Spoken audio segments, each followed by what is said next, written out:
Today is August 12th. Micah Parsons remains a hold-in, although he is yet to use that specific verbiage, for the Dallas Cowboys. Here is a video of him leaving Tuesday's practice after having not participated. This contract situation has, like the many ones before it, gone on way too long for the Cowboys and for Parsons. It has become a distraction that is taking away from the team and their goal of finally delivering the ring to Mordor and ending the soon-to-be 30-year drought that hangs over the franchise. Each and every time, because there are several instances, a contract situation becomes a thing for the Cowboys, they find a sticking point to use in their defense. At the moment, Jerry Jones is leaning hard on a conversation that he and Parsons allegedly had where a deal/contract was allegedly worked out. Parsons has contested, even publicly within his trade request that is now almost 2 weeks old, that he felt those conversations were somewhat casual and that he will not be negotiating a deal without his agent, David Mulugheta, involved as a part of them. Jerry Jones has acted pretty offended at the idea that Parsons' agent needs to be a part of this process. Back in the offseason, Jerry even claimed to not know Mulugheta's name. It isn't hyperbole to say that Mulugheta is the most powerful individual agent working within the National Football League. The move was silly at best from Jones. Silly is sort of par for the course, as evidenced by Darren Bland. Like Parsons is at the moment, Bland is currently set to enter the final year of his current contract with the Cowboys. Bland was asked about his contractual status with the team following Tuesday's practice and noted that there have been some conversations with his agent. The insinuation from Bland, he is not directly quoted as saying this, is that his agent is a part of the process. That makes sense given literally everything we know about the way these things go in the NFL. Even if Bland were to clarify and say that the Cowboys not spoken to his agent and that only he has, he is underscoring the normality of an agent's inclusion in the process. The Micah Parsons situation is already a circus caused by the Cowboys, but they continue to magnify the absurdity with claims like that the agent in question does not need to be affiliated with what they are doing. Whether or not they realize that one of their own players just provided the latest counterexample. As it relates to Bland, it would be wise of the Cowboys to get something done with him before the season begins. The future around Trayvon Diggs is murky at best, and fellow veteran Kaiir Elam, who was acquired over the offseason in a trade with the Buffalo Bills, is also entering the final year of his current deal. At the moment, the future of the cornerback room looks like Siobhan Revel and Kalen Carson, barring any future moves, obviously, so adding some stability to it with Bland would be smart. How is this for symmetry to the 2025 Dallas Cowboys training camp? This all began out here at the River Ridge Sports Complex with Cowboys owner Jerry Jones being peppered with questions about a Micah Parsons contract extension. And camp essentially ended out here under the ocean blue skies with Jerry being asked the same questions after Wednesday's final full practice of camp before the Cowboys pull up stakes around 1 p.m. Pacific Daylight Time on Thursday to head home after a 26-day stay. Now, do you think talks will pick up with Micah? I don't know necessarily talks will, Jones said, but we got a game coming and he's under contract. Then this. Are there deadlines to know whether Micah Parsons plans to play in Week 1 or not? No, not all, Jerry said. You don't have deadlines when you're under contract. He was then asked if there is no extension agreement, will Micah be ready to play against Philadelphia? Again, all we have to go on is contracts, and we are negotiating for a contract. And when you do a contract, you would hope after a negotiation, that's what teams look to for what the obligations are, so I have a lot of respect for a contract. Can you say stalemate? As Jerry is saying, Micah is under contract after the Cowboys picked up his 5th-year option, so what he's suggesting is if the two sides can't come to an agreement before September 4th and Micah continues to hold in and refuses to play, the Cowboys would likely put him on some inactive list. That would cost him 1/18 of his 2025 guaranteed base salary, like between $1.20 to $1.40 million each week. And by the way, there is no deadline for the extension, except for Micah's pocketbook if he so chooses. That will always be the Cowboys' leverage, the almighty dollar. Malik on the spot. Sometimes, timing is everything. Take Malik Davis, the Cowboys' former running back, who in 2022 went from the practice squad to playing 12 games as a rookie, rushing for 161 yards on 38 carries and 1 touchdown.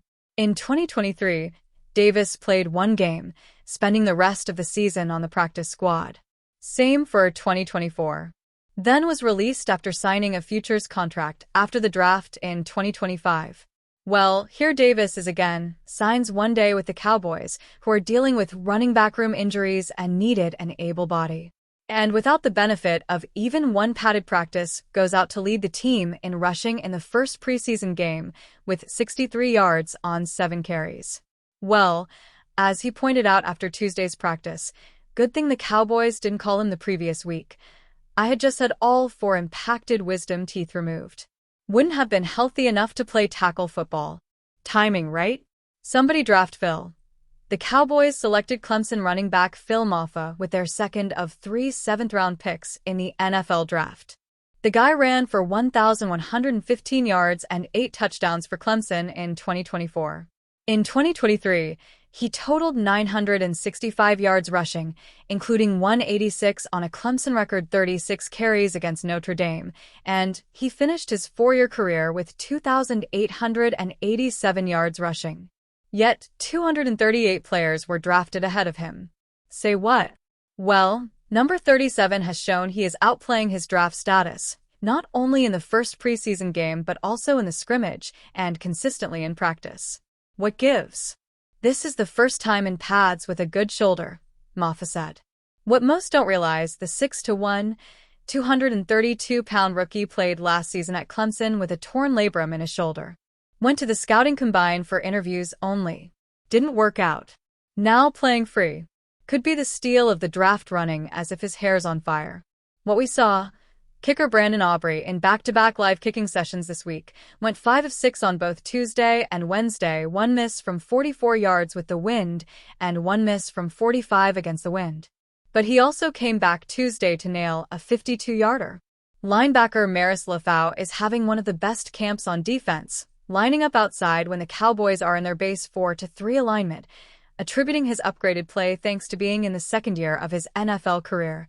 Man, can George Pickens snatch a ball, his catch radius suggesting he's always open. Cornerback Trayvon Diggs seems to be progressing, getting in better conditioning now that he's working daily with Cowboys rehab specialist Britt Brown.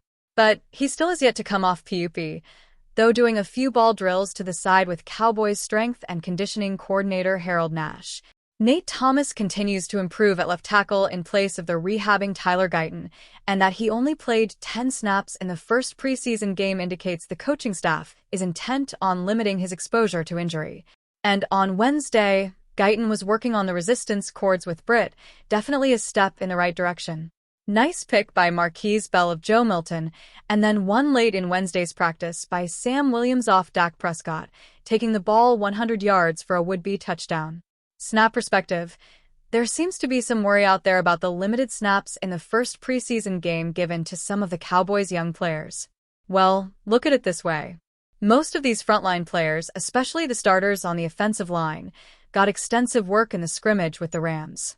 So no need to overdo it in that first preseason game. Maybe more Saturday night against the Ravens. With the regular season approaching, the Dallas Cowboys should be aiming to extend edge Micah Parsons promptly. But there's still a no rush to do that.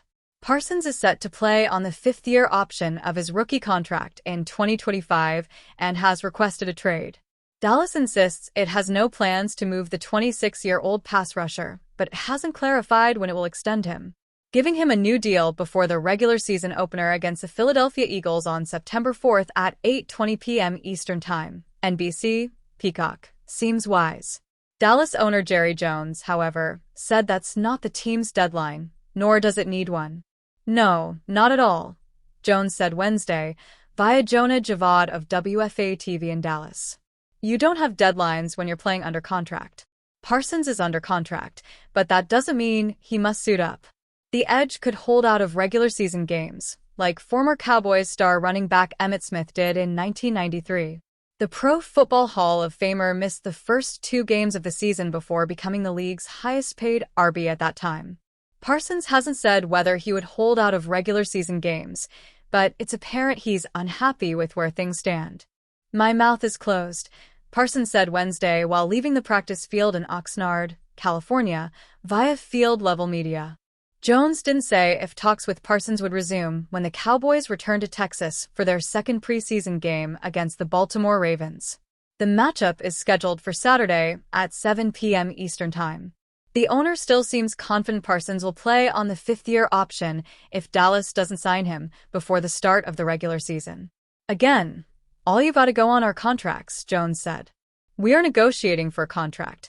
When you do a contract, you would hope that after a negotiation, that's what both the team and player look to see what our obligations are. I have a lot of respect for the contract. Cowboys quarterback Dak Prescott and wide receiver CeeDee Lamb played the last years of their rookie contracts. Perhaps Jones wants Parsons to do the same.